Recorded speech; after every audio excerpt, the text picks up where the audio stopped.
See you, and I must say you've come a long way since, well, just take a look at last time I saw you, will we? Yep. Okay. Now, you were just the backup singers, and look at you now, you know, backing me up. Oh, yeah. Look at that hair. Look at that hair. That was, of course, we did that for a Triple M commercial. Tell us what you've been up to. Lots of things. We've been... You're still getting over the fact. Your hairdo? Oh, Bridget's hair was beautiful. Mine was just like these two horns. That was my rock and roll stage. It never led to anything. I can only hope, though. You were great, Bridget. You were great doing it. Now, what have you been up to? Well, we've been to Tonga. We've been...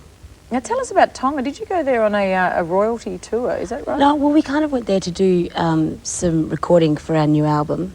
We wanted to record a choir and things like that. But before we could do that, the King said that we had to perform for him before he would let us perform anywhere in his country. Really? Yeah. So he said it wasn't actually an ask, it was an order. A kind of. And you don't muck with the King of Tonga, I'm tipping. No. I remember seeing him at the royal wedding. He's quite a large fellow, isn't he? Well, not anymore. Oh. He put himself on a diet and he exercised regularly and lost 70 kilos. 70 kilos? 80 kilos? Because he thought that the Tongans were getting influenced by bad Western food, so he wanted to inspire them to go back to traditional methods of eating good, healthy food and lose a bit of weight. Has anyone in the world ever lost that much weight? Yeah. Really? Yeah. That's incredible. So what was it like playing for the new Skinny King? It was very nerve-wracking. I bet. Yeah. And this is of course, your background too, so that would have even had an added Yeah, our pressure. mother's Tongan, our father's Australian. It was a great honour to play for him. There was a lot of protocol involved. We had to, you know, Tongans, if you're a Tongan, you're not supposed to be higher than the King, so you have to kind of be lower than his head. At all times? Yeah. So high heels weren't in order on that particular night? No. You know, you kind of have to sort of bow to him and then shake his hand and not speak to him until he speaks to us. And never have your back to him. Gee whiz. So we were spinning around like, we were doing the right thing, up, down. That's hard though when you're just trying to do your thing, which is perform. Yeah. The singing part was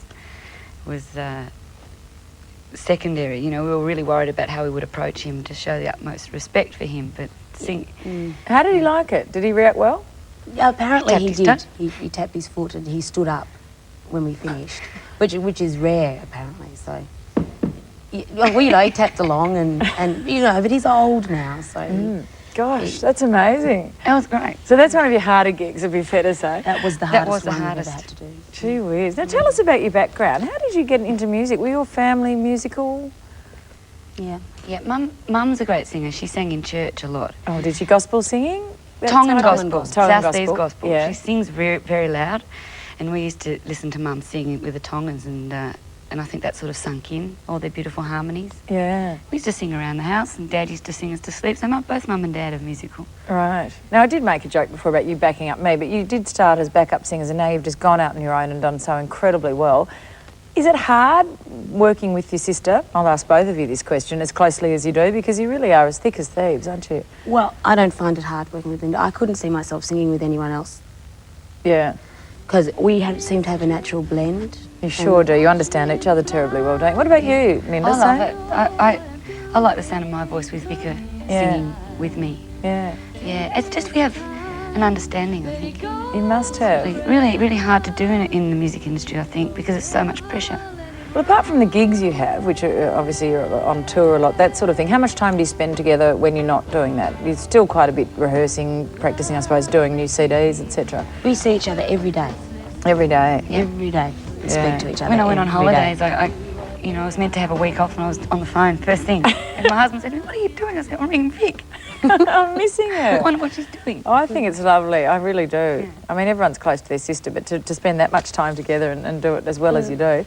Now, tell us about the new CD, Princess Taboo. It looks fantastic. Thank you, Bridget. Well, that's both of us on the cover because we didn't want to have a fight and put one now, on the front, how's that one on the both of back. you? Have you done the old blend of faces? Yeah. That is the morph what we get. That's the Vinda. Yeah, that's right. Linda. Wow. That's right. That's really clever. I was actually trying to work out which one of you it was. Yeah. Right. Well, I wanted Linda to go on the front and she said no, so I sort of came up with that. Have you got another sister? No. No. Because I was going to say, that's what she'd look like. This album is, for the first time, we've written every song with the help from Paul Kelly, Tim Finn, Diesel,